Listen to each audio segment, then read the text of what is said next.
বাচ্চারা ফান্দে কিতা করব যাবতীয় করে অফিসার কাছে। আজকে বিধান মালাকার প্রয়াত হলেন, কি বলবেন? মিলে অনেকদিন যাবত এখানে রেশন শপ উনি চালাচ্ছিলেন। তো ওনার সাথে মানুষের খুব ভালো সম্পর্ক ছিল। যখন পরবর্তী সময় গাউসগুলো ভাগ হয়ে যায়, তারপরও অনেকেই আছেন নূরপুর পঞ্চায়েতে বসবাস করেন, কিন্তু রেশন কার্ড বিধান মালাকার কাছে রেখেছেন, কারণ তার ব্যবহারের কারণেই তাকে এই জায়গায় নিয়ে গিয়েছিল। অত্যন্ত মিষ্টিভাষী মানুষ ছিলেন, এলাকার মানুষের সাথে খুব ভালো সম্পর্ক ছিল, এলাকার বাইরের মানুষের সাথে সম্পর্ক ছিল। আজকে আমি যখন আগরতলা থেকে আসছিলাম, তখন হঠাৎ করে আমাদের একজন খবর দিলেন যে উনি মারা গেছেন। ওই সরাসরি এখানে চলে আসলাম।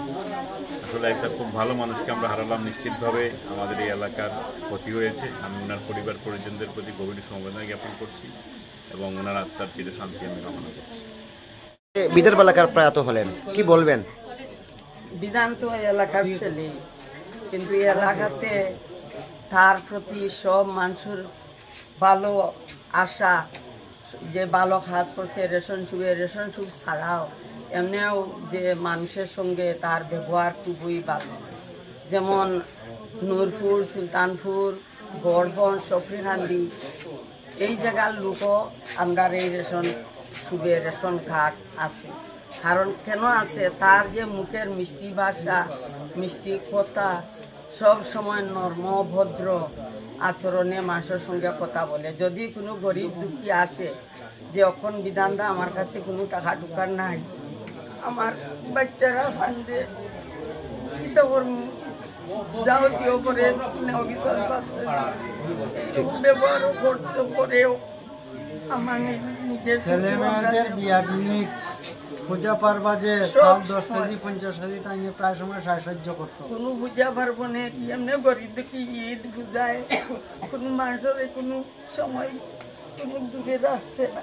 এটা পরিবার তার এই মৃত্যুটা হইল ভয়াবহ মৃত্যু।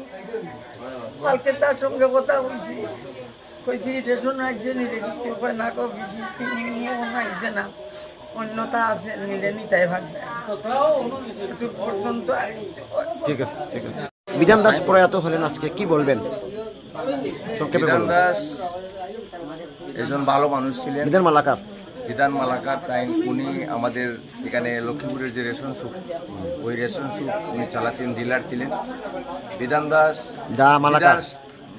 মালাকার খুব ভালো মনের মানুষ ছিলেন। এখানে লক্ষ্মীপুর গ্রাম পঞ্চায়েতের প্রাক্তন সদস্য ছিলেন।